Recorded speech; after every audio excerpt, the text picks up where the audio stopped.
Welcome to तुविशा education ज्ञानम सुंदरनगर। तो आज हम करने जा रहे हैं बौद्ध धर्म।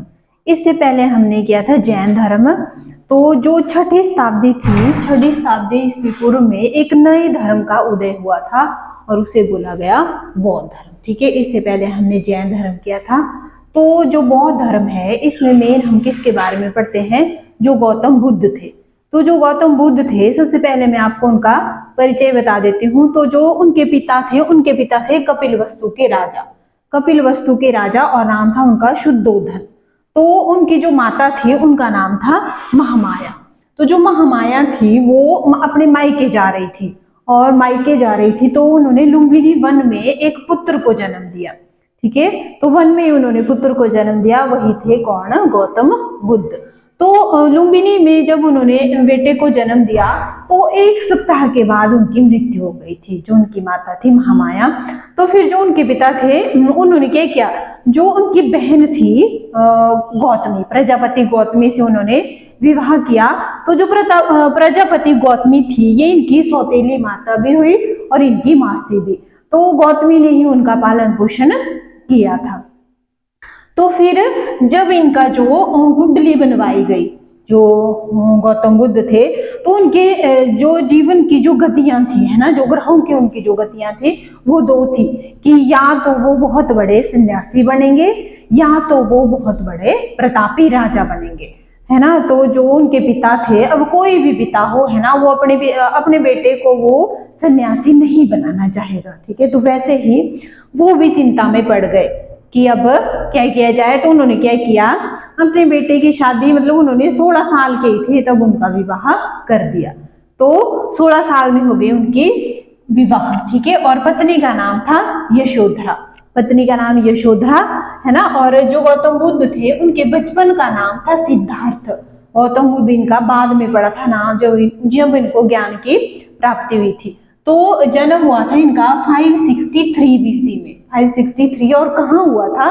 ये हुआ था लुम्बिनी वन में। और मृत्यु हुई थी इनकी 483 बीसी में कुशीनगर में। तो ये दोनों डेटें आपने याद रखनी है कि जन्म हुआ था 563 बीसी में लुम्बिनी में और मृत्यु हुई थी 483 बीसी में, ये हुई थी कुशीनगर में, है ना। और 16 साल की अवस्था में ही उनकी विवाह करवा दिया गया था और पत्नी का नाम था इनकी यशोधरा। ठीक है, और एक बेटा भी था इनका, बेटे का नाम था राहुल।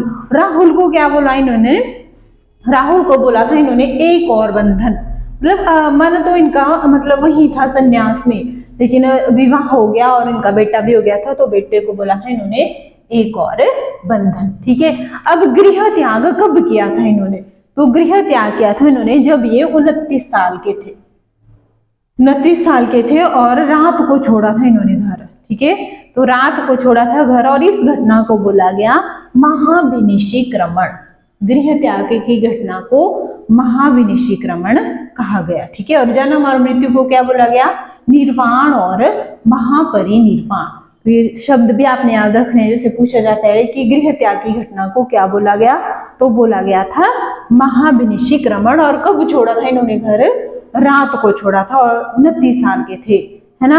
अब देखो इनको जो ज्ञान की प्राप्ति हुई, ज्ञान की प्राप्ति हुई थी इनको बोध गया में। ठीक है, और इनके प्रथम जो गुरु थे, आप गुरु देख लो, पहले गुरु थे इनके अलार कलाम। अलार कलाम, और ये कहाँ के थे?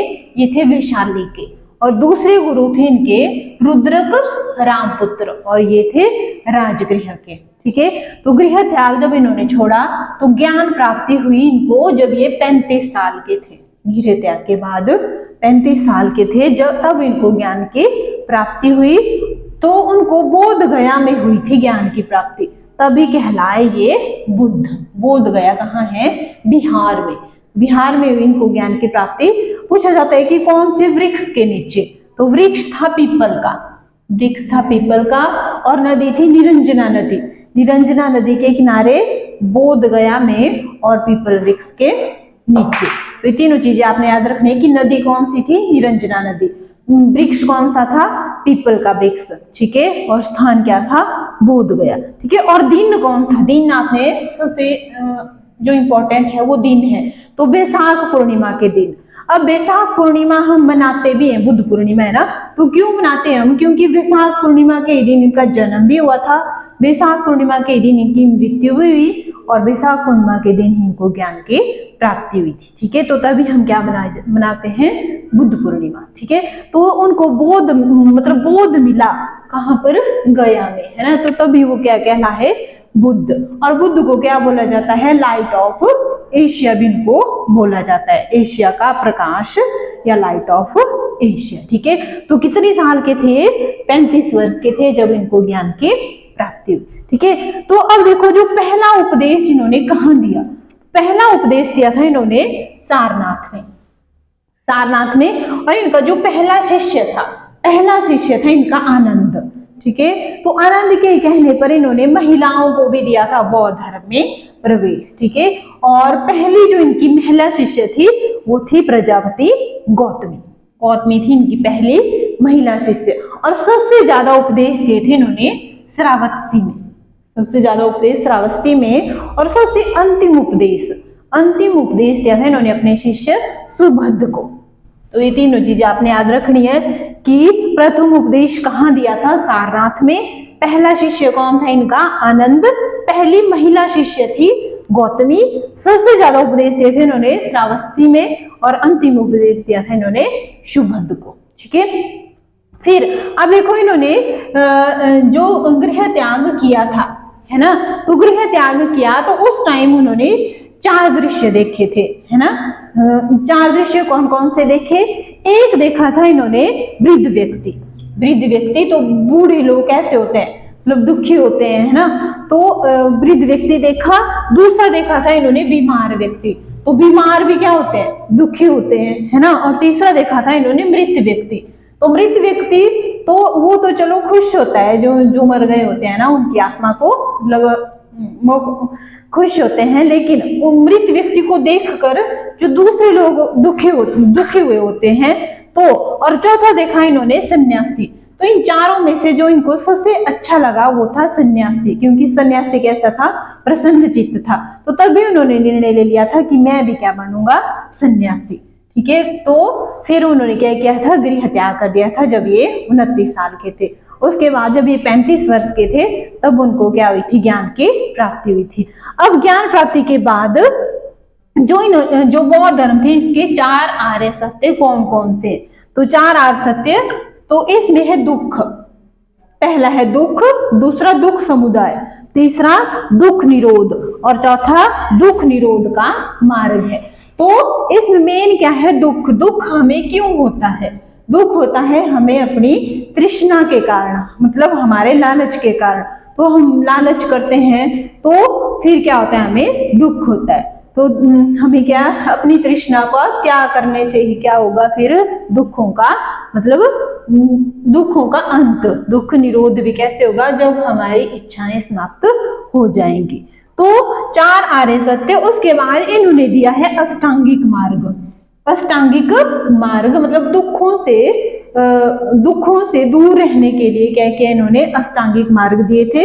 अष्टांगिक मार्ग मतलब 8 मार्ग बताए हैं इन्होंने दुखों को समाप्त करने के लिए। ठीक है, तो फर्स्ट है सम्यक दृष्टि। अब सम्यक दृष्टि क्या हुआ, सम्यक दृष्टि होता है एक समान देखना, मतलब जो है वही देखना। जैसे कोई भी बात अगर हो जाती है तो जो है उसी तरीके से आपने देखना है, मतलब अपने विचार नहीं देना है कि ऐसा हुआ या ऐसा नहीं होना चाहिए था, मतलब जो है वही देखना, वो हुआ सम्यक दृष्टि। दूसरा है सम्यक संकल्प। सम्यक संकल्प क्या होता है, ये होता है कि हठ नहीं करना, हमें जिद नहीं करनी चाहिए। तीसरा है सम्यक कर्म। सम्यक कर्म क्या हुआ कि जो आपका हृदय कहे वही करना। ठीक है, जबरदस्ती कोई भी काम नहीं करना, जो आपका मन करता है वही काम आपको करना चाहिए। चौथा है सम्यक आजीव। सम्यक आजीव क्या हुआ कि कुछ न कुछ आजीविका भी होनी चाहिए, है ना, तो कुछ न कुछ हमें काम भी करना चाहिए। पांचवा है सम्यक व्यायाम। सम्यक व्यायाम क्या हुआ कि मतलब हमें काम करना चाहिए लेकिन इतना भी काम नहीं करना चाहिए कि बहुत ज्यादा काम और बहुत ज्यादा आलसी भी नहीं होना चाहिए। ठीक है, तो मतलब बैलेंस बना रहना चाहिए, ना ज्यादा कर्मठ होना चाहिए और ना ज्यादा आलसी होना चाहिए। छठा है सम्यक स्मृति। सम्यक स्मृति क्या होता है, होश में जीना। होश में जीने का क्या अर्थ हुआ कि पैसे के लिए अपने जीवन को व्यर्थ नहीं गंवाना है। पूरी जीवन भर अगर हम पैसे के पीछे भागेंगे तो वो जीना नहीं है। तो सम्यक स्मृति होता है होश में जीना। फिर अगला है सातवां सम्यक वाक। सम्यक वाक क्या होता है कि जितनी जरूरत हो उतना ही बोलना, ठीक है, ना अधिक बोलना और ना अधिक कम, मतलब जरूरत से ज्यादा हमें नहीं बोलना चाहिए। और लास्ट है सम्यक समाधि। सम्यक समाधि क्या हुआ, जैसे अपने जीवन का अंत करना। पहले समाधियां ली जाती थी, तो मतलब समय पर क्या करना, समाधि ले लेना। तो ये थे अष्टांगिक मार्ग। फिर इन्होंने बताए हैं बौद्ध धर्म के त्रिरत्न। ये बहुत बार पूछा जाता है कि बौद्ध धर्म में त्रिरत्न कौन कौन से थे। तो फर्स्ट था इसमें बुद्ध, दूसरा धम्म और तीसरा संघ। अब बुद्ध आपने ये नहीं सोचना है कि गौतम बुद्ध नहीं, बुद्ध हुआ जो बौद्ध धर्म की समझ रखता है, ठीक है। दूसरा धम्म क्या होता है, धम्म होता है धर्म, ठीक है। और तीसरा संघ हुआ समुदाय। तो ये थे बौद्ध धर्म के त्रिरत्न, बुद्ध, धम्म और संघ, ठीक है। फिर उसके बाद हुई थी बौद्ध संगतियां कब हुई थी, तो ये आपने याद रखनी है। मेन थी 4 हुई है बौद्ध संगतियां। तो कौन कौन सी और कब हुई है, तो फर्स्ट हुई थी 483 BC में। अगर आप नोट बना रहे हैं तो आप इसके 5 पार्ट आप बना सकते हैं। फर्स्ट में वर्ष, सेकंड में स्थान की कहाँ हुई थी, थर्ड में आप लिख सकते हैं राजा, उस टाइम राजा कौन था, और अध्यक्ष या गुरु कौन थे, और मेन पॉइंट मतलब क्या चीज हुई थी कौन सी बौद्ध संगति में। तो जो पहली बौद्ध संगति हुई थी वो हुई थी 483 BC में, 483 BC में, और ये हुई थी राजगृह में। और राजा था उस टाइम अजातशत्रु और अध्यक्ष थे महाकश्यप। तो जो पहली बौद्ध संगति हुई थी इसमें जो बुक्स है सुत्त पिटक और विनय पिटक, ये त्रिपिटक थी, ये 3 किताबें थी, सुत्त पिटक, विनय पिटक और अभिधम्म पिटक। तो पहली जो बौद्ध संगति हुई है उसमें ये 2 किताबें लिखी गई थी, ठीक है, एक सुत्त पिटक और दूसरी विनय पिटक, ठीक है। फिर जो दूसरी बौद्ध संगति हुई थी वो हुई थी 383 BC में, और ये हुई थी वैशाली में। पहली हुई थी राजगृह में, दूसरी विशाली में, और राजा था उस टाइम कालाशोक, और अध्यक्ष या गुरु थे सभाकामी। और इसमें क्या हुआ था, तो पहली बार बौद्ध धर्म में विभाजन के लक्षण सामने आए थे, ठीक है। तीसरी बौद्ध संगति हुई थी 247 BC में, और ये हुई थी पाटलिपुत्र में। पहली राजगृह में, दूसरी वैशाली में और तीसरी पाटलिपुत्र में। और राजा था उस टाइम अशोक। पहली बौद्ध संगति के टाइम था राजा अजातशत्रु, दूसरी के टाइम कालाशोक और तीसरी के टाइम अशोक, ठीक है। और अध्यक्ष थे मोगली पुत्र तीस। अब देखो इस टाइम क्या हुआ था तीसरी बौद्ध संगति में, अभिधम्म पिटक का संकलन, मतलब 2 किताबें कब लिखी गई थी, जब पहली बौद्ध संगति हुई थी, है ना, सुत्त पिटक और विनय पिटक पहली बौद्ध संगति के टाइम लिखी गई थी, और जो अभिधम्म पिटक है ये तीसरी बौद्ध संगति के टाइम इसको लिखा गया था, ठीक है। फिर चौथी जो बौद्ध संगति हुई थी वो हुई थी पहली शताब्दी के आसपास, मतलब 102 AD के आसपास हुई थी, और कहाँ हुई थी, कुंदनवन कश्मीर में। और उस टाइम जो अध्यक्ष थे वो थे वसुमित्र, लेकिन इस टाइम उपाध्यक्ष भी थे, तो उपाध्यक्ष थे अश्वघोष।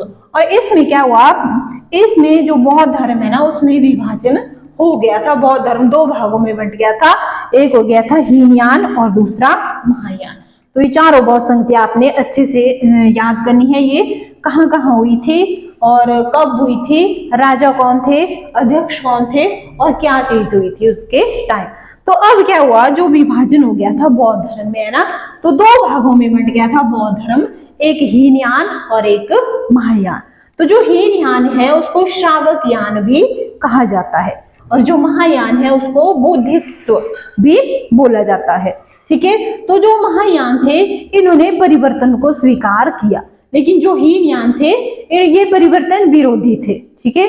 और जो महायान थे ये बुद्ध को देवता मानते थे, मूर्ति पूजा में विश्वास रखते थे, लेकिन हीनयान बुद्ध को ये देवता नहीं मानते थे और मूर्ति पूजा में भी ये विश्वास नहीं करते थे। तो जो हीनयान था ये मेन कहाँ था, ये इसका विस्तार था ज्यादातर श्रीलंका में, श्रीलंका या दक्षिण भारत, बर्मा या म्यांमार, थाईलैंड, तो यहाँ इसका प्रचार था। और जो महायान था ये था उत्तर भारत में, उत्तर भारत, चीन, जापान, तिब्बत, तो इस वाली साइड मानते थे महायान वाली शाखा को। लेकिन एक तीसरी शाखा भी आई थी, वज्रयान। तो वज्रयान ये आई थी गुप्त काल के समय, जैसे 6वीं से 8वीं शताब्दी के बीच। तो ये जो वज्रयान थी, इसमें क्या हुआ, अब आडंबर की प्रधानता हो गई, ठीक है। और इसी के कारण क्या हुआ, फिर ये जो वज्रयान थी नई शाखा, यही बनी थी बौद्ध धर्म के पतन का कारण, ठीक है। तो ये 3 शाखाएं थी, हीनयान, महायान और वज्रयान। उसके बाद जो बौद्ध साहित्य था, तो बौद्ध साहित्य में एक तो मैंने आपको बताया त्रिपिटक। त्रिपिटक की 3 पुस्तकें थी, कौन कौन सी, सुत्त पिटक, विनय पिटक और अभिधम पिटक, ठीक है। इनकी भाषा क्या थी, तो ये लिखी गई है पाली भाषा में। अब सुत्त पिटक में क्या है, सुत्त पिटक में है बुद्ध के उपदेशों का वर्णन, और जो विनय पिटक है इसमें है संघ के नियमों का वर्णन, और अभिधम पिटक में है बुद्ध के दार्शनिक विचार। तो ये तीनों किताबें आपने याद रखनी है कि इनमें क्या क्या बताया गया। इसके अलावा एक किताब है जातक कथा। जातक कथा में क्या है, इसमें है बुद्ध के पुनर्जन्म की कथा। और इसके अलावा अश्वघोष की रचनाएं, अश्वघोष की रचनाओं में है बुद्ध चरित्र, सौदरानंद और शरीपुत्र प्रकरणा, ठीक है। और एक किताब है मिलिंद पन्हो, ये भी आपने याद रखनी है। मिलिंद पन्हो ये लिखी है नागसेन ने। मतलब मिलिंद पन्हो, मिलिंद के प्रश्न, मतलब जो राजा मिलिंद है उसने इस बुक में प्रश्न किए हैं, और नागसेन ने, मतलब ये है बौद्ध धर्म से संबंधित, मिलिंद ने प्रश्न किए हैं और नागसेन ने उसके उत्तर दिए हैं, ठीक है। और एक किताब है लाइट ऑफ एशिया, ये लिखी है एडविन अर्नाल्ड ने। तो ये सारी किताबें हैं बौद्ध धर्म से संबंधित। तो और उस टाइम कला, तो कला का विस्तार हुआ था इस टाइम गांधार कला में। और जो गौतम बुद्ध थे, इन्होंने दिया है मागधी भाषा में इन्होंने उपदेश दिए थे, क्योंकि उस टाइम जनसाधारण की भाषा मागधी थी, तो इन्होंने भी मागधी भाषा में उपदेश दिए थे। अब कुछ शब्द हैं जो बौद्ध धर्म में प्रयोग किए जाते थे, और देखो कौन कौन से हैं वो शब्द। जैसे फर्स्ट है चैत्य। चैत्य बोला जाता था पूजा घर को, जब जहां पर वो पूजा करते थे तो उस जगह को बोला जाता था चैत्य। और एक शब्द आपने बहुत बार पढ़ा है, स्तूप। अब स्तूप क्या होता था, स्तूप होता था जहां पर इनके अवशेष रखे जाते थे, है ना। ये इस टाइप के होते हैं, ये आजकल भी देखे होंगे आपने ऐसे, ठीक है। तो इनको बोला गया स्तूप, और यहाँ पर क्या रखे जाते थे, अवशेष। तो और एक शब्द है बिहार। बिहार बोला जाता था जहां पर ये रहते थे, जहां बौद्ध भिक्षु निवास करते थे, तो उन्हें बोला जाता था बिहार। अब जो बुद्ध है, बुद्ध के अवशेषों को भी 8 भागों में बांट दिया गया था, ठीक है। और इन 8 भागों पर बनाए गए हैं स्तूप, ठीक है। तो ये हो गया आपके बौद्ध धर्म। तो अगर आप स्क्रीनशॉट लेना चाहते हैं तो आप ले सकते हैं।